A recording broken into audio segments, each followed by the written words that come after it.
અરે યાર, ઘણી સ્ત્રીઓ ઓપરેશન દ્વારા બાળકને જન્મ આપે છે.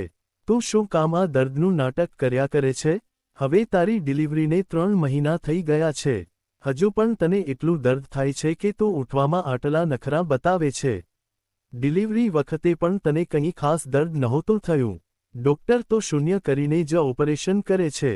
તે પછી પણ તે કેટલી દવાઓ ખાધી, આટલો આરામ કર્યો, તેમ છતાં તું દર્દની બૂમો પાડતી રહે છે. એવું તો તને શું થઈ ગયું છે? રમેશ પોતાની પત્ની પ્રિયા પર બૂમો પાડતા બોલ્યો. પ્રિયાની આંખોમાં આંસુ આવી ગયા. તે કહેવા લાગી, ઓપરેશનનું દર્દ શું હોય છે? એ તો હું ભોગવી રહી છું. તમને શું ખબર કે ઓપરેશનનું દર્દ કેવું હોય? 1-2 પ્રેગ્નન્સી પછી પેટ એટલું વધી ગયું હતું. ઉપરથી જ્યારે ડિલિવરી થઈ ત્યારે પેટ અચાનક ખાલી થઈ ગયું. મારું પેટ એટલું લટકી ગયું છે કે શ્વાસ લેવામાં પણ દર્દ થાય છે. અંદરથી પેટમાં નબળાઈ અનુભવાય છે અને ટાંકાઓમાં પણ ક્યારેક ક્યારેક દુખાવો થાય છે. તો હું શું કરી શકું? કહેતા તે રડવા લાગી. તેનો પતિ કહેવા લાગ્યો, તને કંઈ નથી થયું. બસ તું મેદસ્વીપણાનો શિકાર છે. આખો દિવસ બેસીને ખાતી રહે છે ને, એટલે જ આટલી જાડી થઈ ગઈ છે. એટલે જ પેટમાં દુખાવો થતો હશે. તું તારું વજન ઓછું કર યાર, થોડું ઓછું ખાવાનું રાખ. આટલું કહીને તે ગુસ્સામાં ઓફિસ જવા માટે તૈયાર થવા લાગ્યો. પ્રિયાની આંખોમાંથી આંસુ વહી રહ્યા હતા. એટલામાં જ તેનું બાળક રડવા લાગ્યું. તેણે તેને ખોળામાં ઉઠાવીને છાનું રાખવાની કોશિશ કરી. દીકરાને ઉઠાવતી વખતે પણ પેટમાં ખેંચાણ આવ્યું અને દર્દની એક તેજ લહેર દોડી ગઈ. તેનો પતિ તૈયાર થયા પછી ચિલ્લાયો, હવે નાસ્તો મળશે કે આજે પણ મારે ભૂખ્યા પેટે જ જવું પડશે?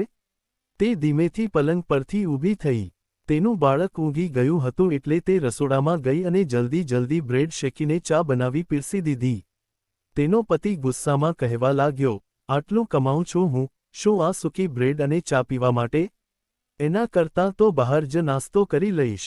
આટલું કહીને તે બ્રેડને પાછી પ્લેટમાં પછાડીને પોતાનો બેગ ઉઠાવી ઘરેથી નીકળી ગયો. તેના ગુસ્સાને જોઈને પ્રિયા હેરાન રહી ગઈ. આખી રાત જાગીને તેણે બાળકને પણ સાંભળવું પડતું હતું, કારણ કે તેનો પતિ કહેતો કે મારે તો વહેલી સવારે ઉઠીને ઓફિસ જવાનું છે. રજાના દિવસે પણ તે મોડા સુધી ઊંઘતો અને પ્રિયા બધું એકલી સંભાળતી. ઉપરથી પ્રિયાને આજકાલ કંઈ ગમતું નહોતું. તે હંમેશા ચીડિયાપણું અનુભવતી. તેમ છતાં પતિનો પ્રેમ અને સહકાર તેને નહોતો મળી રહ્યો.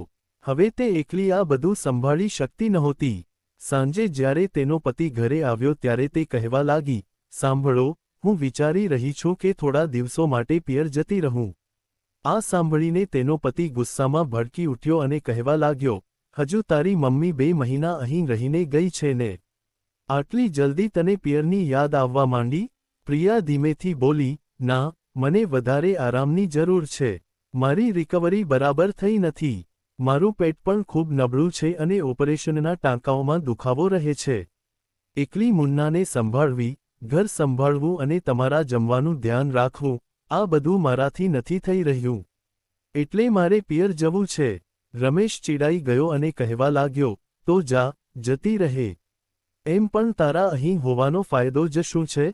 ના તો તું ઘર સંભાળી શકે છે, ના મને સમયસર જમવાનું આપી શકે છે. એના કરતાં તો હું એકલો જ મારું ધ્યાન રાખી લઈશ. ગુસ્સામાં તેણે 1 અઠવાડિયા પછીની ટિકિટ કરાવી દીધી. પ્રિયાને ટ્રેનમાં બેસાડીને તે પાછો આવી ગયો. બીજી બાજુ તેનો ભાઈ તેને સ્ટેશન લેવા આવી ગયો હતો. પ્રિયા પિયર પહોંચી ગઈ. પિયર જઈને તેને થોડો આરામ મળ્યો. તેની માતા મુન્નાને સંભાળી રહી હતી એટલે તે પોતાના સ્વાસ્થ્ય પર ધ્યાન આપી શકતી હતી અને ઊંઘ પણ પૂરી થવા લાગી. ધીરે ધીરે 2 મહિના બીજા વીતી ગયા. હવે ફિઝિયોથેરાપિસ્ટને મળીને તે થોડી કસરત પણ કરવા લાગી, જેનાથી તેનું પેટ થોડું મજબૂત થયું. મુન્નો પણ થોડો મોટો થઈ ગયો હતો એટલે તેને સંભાળવો સરળ બન્યો. હવે તે બાળકને લઈને પાછી રમેશ પાસે આવી ગઈ.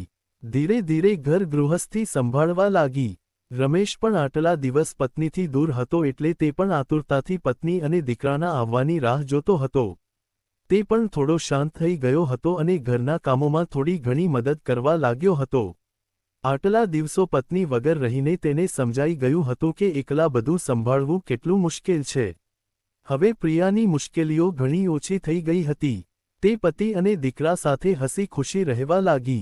ધીરે ધીરે સમય પસાર થવા લાગ્યો. 5 વર્ષ પછી રમેશને પેટમાં થોડો દુખાવો રહેવા લાગ્યો અને ડૂંટીની ઉપર હળવો સોજો દેખાવા લાગ્યો. ત્યારે તે ડોક્ટરને બતાવવા ગયો. ત્યાં જઈને તેને ખબર પડી કે તેને હર્નિયાની સમસ્યા છે અને ઓપરેશન કરાવવું પડશે. તેણે ઘણા ડોક્ટરોને બતાવ્યું, પણ દરેક ડોક્ટરે ઓપરેશન કરાવવાની જ સલાહ આપી. તે પરેશાન થઈ ગયો, પણ હવે ઓપરેશન કરાવવું જ પડે એમ હતું. છેવટે તે હોસ્પિટલમાં દાખલ થયો. તેણે મદદ માટે પોતાના ભાઈને ગામડેથી બોલાવી લીધો. પ્રિયા પણ હોસ્પિટલમાં દીકરા સાથે હાજર હતી. પ્રિયાનો દિયર દોડધામ કરીને દવાઓ વગેરે લાવી રહ્યો હતો અને પ્રિયા હોસ્પિટલમાં પતિ સાથે હતી. ઓપરેશન સફળતાપૂર્વક થઈ ગયું. ડોક્ટરે પેટમાં મેશ જાળી મૂકી હતી, જેના કારણે તેને પેટમાં ખૂબ જ જકડન અનુભવાતી હતી. રમેશ પલંગ પર સૂતા સૂતા પણ ખૂબ જકડાઈ ગયેલો અનુભવતો હતો. પીઠમાં ખૂબ તેજ દુખાવો થતો હતો, પણ પડખું ફેરવવામાં પણ દર્દ થતું હતું. તેણે ધીમે ધીમે કોશિશ કરી, પણ દરેક વખતે દર્દની એક તીવ્ર લહેર દોડી જતી. બીજી સવારે ડોક્ટરે આવીને ચેકઅપ કર્યું અને જણાવ્યું કે બધું બરાબર છે. હવે તે હળવું પડખું ફરી શકે છે, પણ સંભાળીને. રમેશે તે જ રીતે ધીમે ધીમે પડખું ફરવાની કોશિશ કરી. થોડી જ વારમાં તેની પીઠ અકળાઈ ગઈ. પ્રિયાએ પાસે આવીને મદદ કરી. તેણે સાવધાનીથી હાથ પકડ્યો અને ધીરે ધીરે પડખું ફેરવવામાં મદદ કરી. પરંતુ પેટ અને કમરના ભાગમાં તેજ દુખાવાએ રમેશને ચોંકાવી દીધો. પ્રિયાએ તેની પીડા જોઈને ધીમેથી કહ્યું, ધીરજ રાખો રમેશ, ધીમે ધીમે બધું ઠીક થઈ જશે. રમેશે દર્દથી કણસતા માથું હલાવ્યું. હા હા, બસ આ દર્દ ઓછું થઈ જાય. તે દિવસે તે આખો દિવસ પલંગ પર જ સૂઈ રહ્યો. પ્રિયા સતત તેના માટે પાણી, દવા અને ગરમ શેક કરતી રહી. દરેક વખતે પડખું ફેરવતી વખતે તેના ચહેરા પર દર્દ અને ગભરામણ સાફ દેખાતા હતા. ત્રીજા દિવસે ડોક્ટરે આવીને કહ્યું, હવે તમે ધીરે ધીરે ઉઠીને ચાલવાની કોશિશ કરો. આનાથી દર્દ જલ્દી ઓછું થશે, નહીં તો પેટમાં જકડન રહેશે. આ સાંભળીને રમેશના હોશ ઉડી ગયા. તે ગભરાઈને બોલ્યો, ડોક્ટર સાહેબ, અત્યારે હું કેવી રીતે ઉઠી શકીશ? મને તો બહુ જ દર્દ થાય છે. ડોક્ટરે તેને થોડા કડક અવાજે ઠપકો આપતા કહ્યું, તમારે ઉઠવું જ પડશે, નહીં તો તમારી રિકવરી નહીં થાય. આટલું કહી ડોક્ટર બીજા દર્દીને જોવા ચાલ્યા ગયા. રમેશ થોડીવાર સુધી ચૂપચાપ સૂઈ રહ્યો. તેના ચહેરા પર ડર સાફ દેખાતો હતો. પછી તેણે ધીમેથી પ્રિયા તરફ જોયું. પ્રિયાએ તેને સહારો આપ્યો અને ધીમે ધીમે બેઠો કરવા લાગી. જેવું રમેશે ઉઠવાની કોશિશ કરી, તેના પેટ અને કમરમાં અસહ્ય દુખાવો ઉપડ્યો અને તે ચીસ પાડી ઉઠ્યો. આ નથી થઈ રહ્યું, બહુ દર્દ થાય છે. તે કણસતા બોલ્યો, એના કરતાં તો હું મરી ગયો હોત તો સારું હતું. આટલું દર્દ હું કેવી રીતે સહન કરી શકીશ? તેની હાલત જોઈને પ્રિયાની આંખોમાં આંસુ આવી ગયા. એક ક્ષણ માટે તે ચૂપ થઈ ગઈ, જાણે તેની અંદર કોઈ જૂનું દર્દ ફરી જાગી ઉઠ્યું હોય. પછી ધીમા અવાજે તે બોલી, આવી જ રીતે જ્યારે મારું ઓપરેશન થયું હતું ને, ત્યારે મને પણ ડોક્ટરે પહેલીવાર ઊભા થવા કહ્યું હતું. ત્યારે મને પણ આવું જ તેજ દર્દ થયું હતું. રમેશ ચૂપ થઈ ગયો. પ્રિયા આગળ બોલી, તે પછી પણ કેટલાય મહિનાઓ સુધી મેં દર્દ સહન કર્યું હતું અને ત્યારે તમે કહેતા હતા કે ઓપરેશનમાં આટલું દર્દ હોતું હશે? તેનો અવાજ થોડો ધ્રુજવા લાગ્યો. હવે તમને સમજાયું ને કે ઓપરેશનનું દર્દ શું હોય છે? રમેશે નજર નમાવી દીધી. પ્રિયાએ તેના ખભા પર હાથ રાખીને કહ્યું, મને તમારા દર્દનો અંદાજ છે રમેશ. પણ આ દર્દ સહીને જ તમારે તમારા પગ પર ઊભા થવું પડશે. હળવું હળવું ચાલશો તો દુખાવો ઓછો થશે, નહીં તો આમ જ સૂઈ રહેવાથી જકડન વધી જશે.